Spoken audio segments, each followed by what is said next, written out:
ಎಲ್ಲರಿಗೂ ನಮಸ್ಕಾರ. ರಾಧಿಕಾ ಸಾರಾರ್ ಕಿಚನ್ಗೆ ಸ್ವಾಗತ. ನಾನಿವತ್ತು ಪಡ್ಡು ಮಾಡ್ತಾ ಇದ್ದೀನಿ. ಇದನ್ನು ತಮಿಳುನಾಡಿನಲ್ಲಿ ಹೆಚ್ಚಾಗಿ ಮಾಡ್ತಾರೆ. வெள்ளை ಪಣಿಯಾರಂ ಅಂತ ಹೇಳ್ತಾರೆ ಇದನ್ನು. ಇದು ಬೆಳ್ಳಗೆ ತುಂಬ ಮೃದುವಾಗಿರುತ್ತೆ. ಬ್ರೇಕ್ಫಾಸ್ಟಿಗೆ ಇದು ಒಳ್ಳೆ ರೆಸಿಪಿ.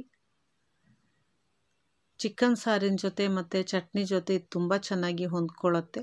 ಇದನ್ನು ಹೇಗೆ ಮಾಡೋದು ಅಂತ ನೋಡೋ ಬನ್ನಿ. ನಾನು ಇದಕ್ಕೆ ಅರ್ಧ kg ಅಕ್ಕಿಯನ್ನು 2-3 ಸಲ ವಾಶ್ ಮಾಡಿ 2 ಗಂಟೆ ನೆನೆ ಹಾಕಿದ್ದೆ. 2 ಗಂಟೆ ನಂತರ ಅಕ್ಕಿಯನ್ನು ಚೆನ್ನಾಗಿ ತೊಳೆದು ಅದಕ್ಕೆ 1 ಕಪ್ನಷ್ಟು ಪೇಪರ್ ಅವಲಕ್ಕಿಯನ್ನು ಹಾಕಿ 5 ನಿಮಿಷ ನೆನೆ ಹಾಕ್ಕೋಬೇಕು. ಪೇಪರ್ ಅವಲಕ್ಕಿ ಆದರೆ 5 ನಿಮಿಷ ನೆನೆ ಹಾಕಿದರೆ ಸಾಕು. ಗಟ್ಟಿ ಅವಲಕ್ಕಿ ಆದರೆ ಒಂದು 15 ನಿಮಿಷ ನೆನೆ ಹಾಕ್ಕೋಬೇಕು. ನಂತರ ಅದನ್ನು ಮಿಕ್ಸಿ ಜಾರ್ಗೆ ಹಾಕಿ ಅರ್ಧ ಕಪ್ನಷ್ಟು ತೆಂಗಿನ ತುರಿ ಹಾಕಿ, ತೆಂಗಿನಕಾಯಿಯ ಹಿಂದೆ ಇರುವ ಆ ಕಪ್ಪು ಭಾಗ ಹಾಕಬೇಡಿ.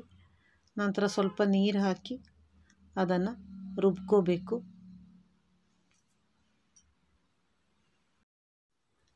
ಬಾಕಿ ಇರುವ ಎಲ್ಲ ಅಕ್ಕಿಯನ್ನು ಹೀಗೆ ರುಬ್ಬಿ ಒಂದು ಪಾತ್ರೆಗೆ ಹಾಕಿ.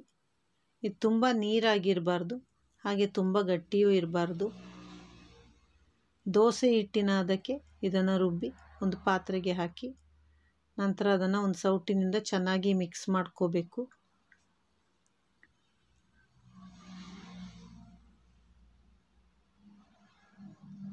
ಚೆನ್ನಾಗಿ ಮಿಕ್ಸ್ ಮಾಡಿದ ನಂತರ ಅದನ್ನು ಮುಚ್ಚಿ ಅದನ್ನು 8 ಗಂಟೆ ಹಾಗೆಯೇ ತೆಗೆದಿಡಿ.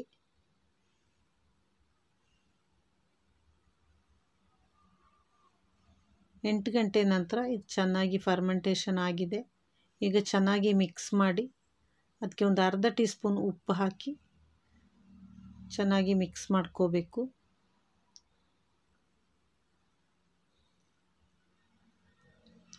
ನಂತರ ಪಡ್ಡು ಪಾತ್ರೆಯನ್ನು ಒಲೆಯಲ್ಲಿಟ್ಟು ಅದಕ್ಕೆ ಸ್ವಲ್ಪ ಎಣ್ಣೆಯನ್ನು ಹಾಕ್ಕೊಳ್ಳಿ.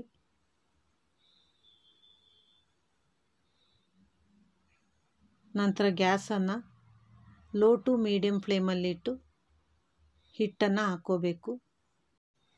ಹಿಟ್ಟನ್ನು ಮೊದಲು ಸೈಡಲ್ಲಿ ಹಾಕ್ಕೋಬೇಕು, ನಂತರ ಮಧ್ಯದಲ್ಲಿ ಹಾಕ್ಕೋಬೇಕು, ಇಲ್ಲದ್ರೆ ಅದು ಬೇಗ ಕಾದೋಗುತ್ತೆ. ಹಿಟ್ಟನ್ನು ಹಾಕಿದ ನಂತರ ಅದನ್ನು ಮುಚ್ಚಿ ಇಟ್ಟು ಲೋ ಟು ಮೀಡಿಯಮ್ ಫ್ಲೇಮಲ್ಲಿ ಒಂದು 5 ನಿಮಿಷ ಬೇಯಿಸ್ಕೋಬೇಕು.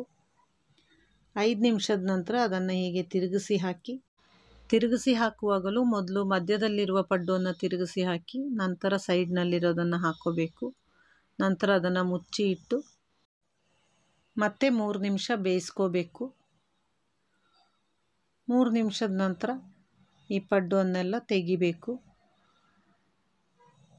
ಈ ಪಡ್ಡುವನ್ನು ಮಾಡುವಾಗ ಯಾವಾಗಲೂ ಲೋ ಟು ಮೀಡಿಯಮ್ ಫ್ಲೇಮಲ್ಲೇ ಬೇಯಿಸ್ಕೋಬೇಕು, ಇಲ್ಲದಿದ್ದರೆ ಇದು ಕೆಂಪಗಾಗತ್ತೆ, ಹೀಗೆ ಬಿಳಿಯಾಗಿ ಸಿಗೋದಿಲ್ಲ. ಇದು ತುಂಬ ಸಾಫ್ಟಾಗಿರುತ್ತೆ, ಹಾಗೆ ತುಂಬ ಟೇಸ್ಟಿಯಾಗಿರುತ್ತೆ. ಕಾಯಿ ಎಲ್ಲ ಹಾಕಿರೋದ್ರಿಂದ ಒಳ್ಳೆ ಘಮ ಘಮ ಇರುತ್ತೆ. ಈ ಪಡ್ಡನ್ನು ಒಂದು ಸಲ ಮಾಡಿ ನೋಡಿ, ತುಂಬ ಟೇಸ್ಟಿಯಾಗಿರುತ್ತೆ.